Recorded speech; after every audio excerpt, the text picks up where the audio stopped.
What if a 19th century Australian swagman, a wanderer with nothing but a bedroll and tin mug, holds the key to crushing modern burnout?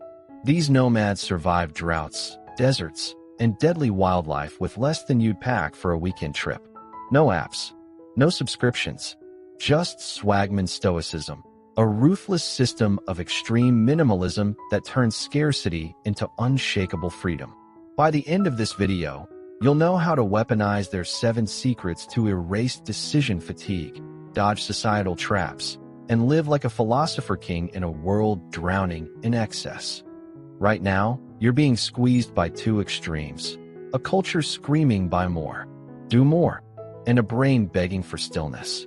The swagmen faced a harsher reality: no safety nets, yet thrived by mastering 3 things we've forgotten: radical ownership of time, ruthless prioritization of purpose, and a stoic indifference to trends. This isn't a declutter your sock drawer tutorial. We're reverse engineering the nomadic survival code that built resilience through deprivation.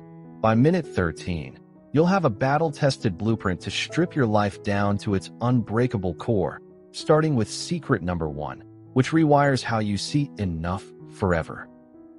Picture this: a swagman treks across the Australian outback with just a bedroll, a tin mug, and a knife sharpened by necessity. No backup gear, no just-in-case items. Why? Desert logic, a survival-born system that forced nomads to answer one question daily: will this keep me alive tomorrow? Not comfortable, not entertained, alive. This isn't decluttering, it's existential editing. Swagmen didn't count possessions, they audited purpose. Every item had to solve 3 problems: survival, water, food, shelter, navigation, maps etched in memory, and trade, a single tool valuable enough to barter. Excess weight wasn't inefficiency, it was betrayal. Carry non-essentials, and the desert would bury you. Here's where modern minimalism fails. We ask, does this spark joy? Swagman asked, does this spark continuance? Their secret? The 3-day test. Before adding anything, they'd ask, if I lose this in 3 days, will I still function? If yes, it was non-essential. If no, it became core. Apply this to your closet, calendar, or commitments, and watch enough recalibrate violently. But the real power? Indifference to permanence. Swagman knew gear could vanish in a flash flood or dust storm. So they mastered detachment without apathy, cherishing tools while mentally releasing them. This stoic pragmatism is why they slept soundly under stars, unshaken by loss. Swagmen traversed a continent without smartphones, yet they never got lost. Their secret? Bush Semaphore, a silent language of symbols carved into trees, stacked stones, and bent twigs. A single mark could signal danger, water sources, or safe campsites to strangers they'd never meet. No apps, no notifications, just raw, intentional communication stripped to its bones. This wasn't primitive, it was proto-stoicism. Nomads knew chatter wasted energy and attracted predators. So they weaponized brevity. Each symbol answered 3 questions. What's here? What's ahead? What's required? In one gesture. Compare that to today. We send 120 daily messages averaging 5 words each, yet feel perpetually misunderstood. Here's the swagman hack for digital bloat, the 3-symbol rule. Before speaking or texting, ask, can I convey this with 3 symbols? If yes, distill it. If no, question its necessity. Example: instead of let's reschedule our meeting to Thursday due to conflicting priorities, swagmen would etch 3 lines. Black medium square, urgency, time shift, confirmed. Ruthless clarity over polite clutter. But the deeper lesson? Silence as sovereignty. Swagmen spent weeks alone, yet felt connected through shared symbols. Their social media was a riverbank marked with warnings and wisdom. Apply this to your inbox. Treat every notification like a carved symbol. Ignore the decorative. Respond only to the vital. This cuts digital noise by 80%, freeing mental space for what a swagman valued most: uninterrupted focus on the horizon. Swagmen didn't fight time, they bowed to it. With no watches, They divided days into 3 solar phases: dawn, hunt/fix, zenith, rest/plan, and dusk, reflect/secure. Each phase had one non-negotiable task, dictated by the sun's arc. Miss a phase? The desert punished you. Modern life, however, lets us manage time into oblivion. Scheduling apps fracturing focus, endless to-dos breeding paralysis. The swagman's secret weapon? The 3-light rule. At dawn, they tackled physical survival, repairing gear, finding water. At zenith, when heat crippled movement, they strategized routes and traded stories. At dusk, they secured camp and meditated on tomorrow's risks. No multitasking, no productivity hacks, just 3 sunlit pillars holding up their existence. Apply this to your chaos. Divide your day into light, mid, and late, not by hours, but by energy states. Light equals high intensity, creative work, tough decisions. Mid equals low intensity, admin, maintenance. Late equals restoration, planning, reflection. Unlike rigid schedules, this rhythm mirrors your biology. Swagman knew fighting circadian rhythms was fatal. Modern science confirms it drains 42% more mental energy. But here's the stoic twist: surrender to the sun. Nomads accepted that dust storms could erase a day's progress. Instead of rage, they adapted, using disrupted time to hone tools or rest. Translate this to modern setbacks. A canceled meeting isn't lost time. It's a zenith phase gifted early. Use it to strategize, not scroll. Swagmen didn't see scarcity as lack. They saw it as raw material. Stranded in deserts with no hardware stores, they mastered turning nothing into shelter, tools, and trade. A gum tree's bark became rope. A kangaroo bone morphed into a shovel. Even dust had value. Mixed with saliva, it patched torn swags. This wasn't poverty. It was alchemy, transforming limits into liberation. Modern minimalism obsesses over subtracting things. Swagmen obsessed over multiplying functions. Their rule? The 3 transformation test. If an item couldn't serve 3 unrelated purposes, it was dead weight. A leather satchel wasn't just a bag. It was a rain hood, a fire bellows, and a wound tourniquet. Apply this to your kitchen, closet, or workspace. A single chef's knife replaces peelers, scissors, and screwdrivers. A wool blanket becomes a curtain, picnic mat, and emergency cloak. But the genius lay in embracing ephemerality. Nomads built tools expecting to abandon them. A shelter today might fuel tomorrow's fire. This mindset kills hoarding. Why stockpile when you can create anew?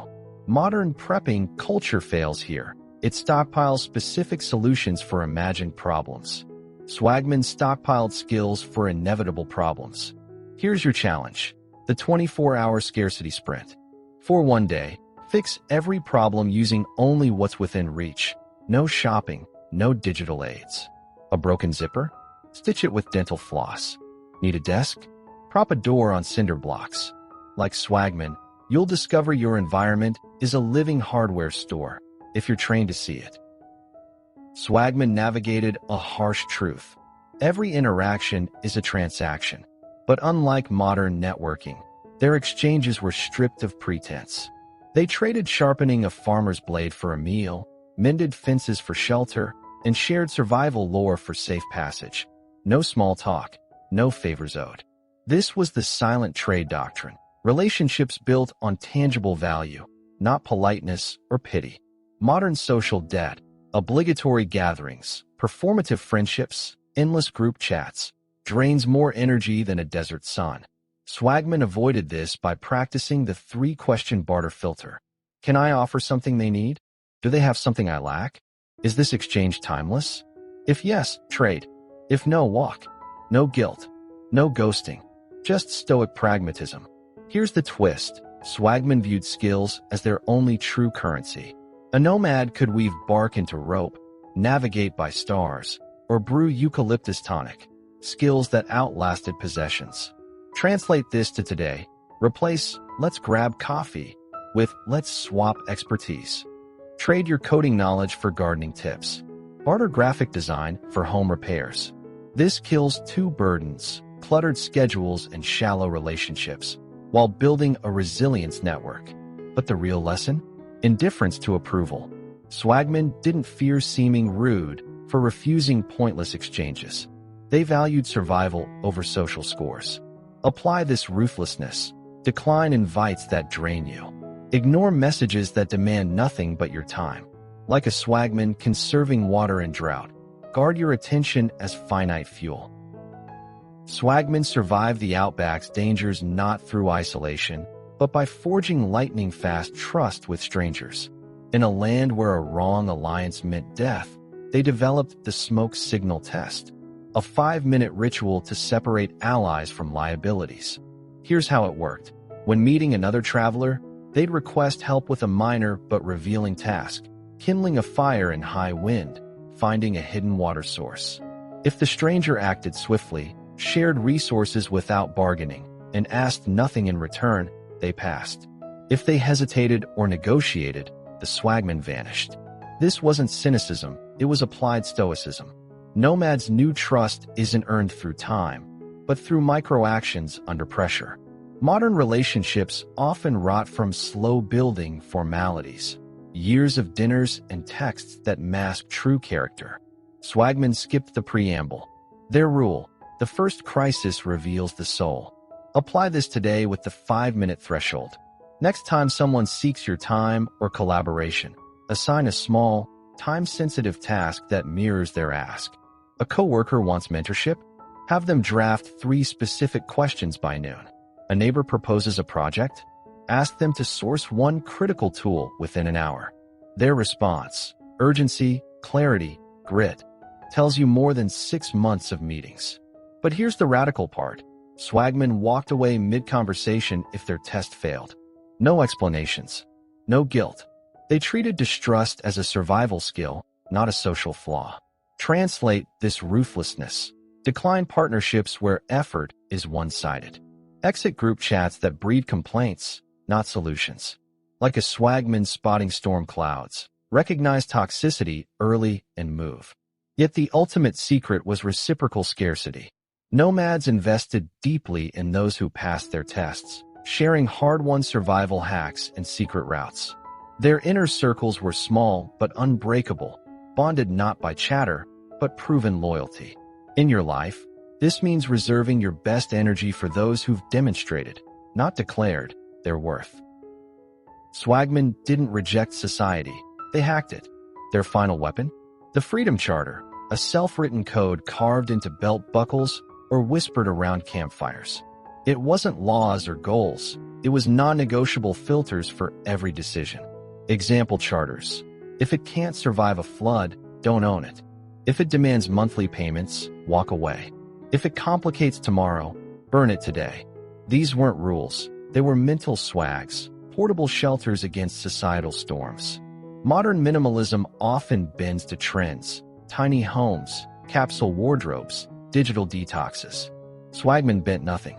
Their charters were rooted in 2 questions. Does this expand my autonomy? And could I abandon this in 10 minutes? If an item, job, or relationship failed either test, it was exiled. This is how nomads thrived without mortgages, subscriptions, or identities tied to stuff. Your turn. The 3-question filter. Write your charter by answering: what's the heaviest burden I tolerate? Example: debt, clutter, toxic bonds. What's the oldest lie I believe? Example: I need X to be respected. What's the simplest proof I'm free? Example: I sleep through the night. Carve these answers into your daily choices. Swagman knew charters weren't static. They evolved like Outback trails. Yours will too. But the core remains. Freedom isn't owning little, it's owning nothing. The swagman's greatest possession wasn't his bedroll, it was his indifference to everything beyond his charter. For 200 years, these nomads proved that freedom isn't found in renouncing society, but in rewriting its rules with stoic precision. You've just inherited 7 secrets to amputate excess, but this is just the first campfire. If you're ready to go deeper, 2 paths await. Microtopia, where we dissect minimalist systems to hack modern chaos, and Hollow Era, your guide to spotting and escaping society's invisible traps. Smash that subscribe button and join 94,000 others weaponizing scarcity to resurrect their autonomy. The desert doesn't negotiate. Neither will you.